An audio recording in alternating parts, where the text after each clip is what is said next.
Ang pangako ni Jose sa kanyang mga kapatid. Ngayong patay na ang kanilang ama, sinabi ng mga kapatid ni Jose, "Baka nagkikimkim pa ng galit sa atin si Jose, at gumanti siya sa ginawa natin sa kanya."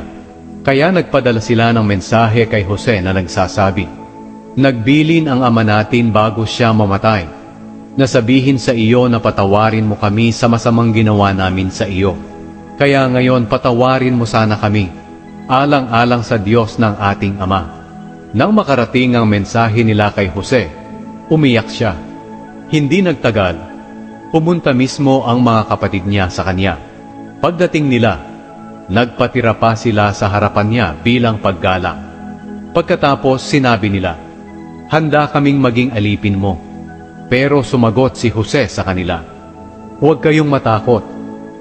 Sino ako para makialam sa plano ng Diyos?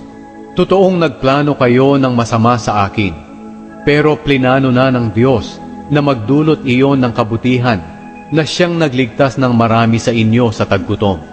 Kaya huwag kayong matakot. Susustentuhan ko kayo ng pagkain, pati ang mga anak ninyo."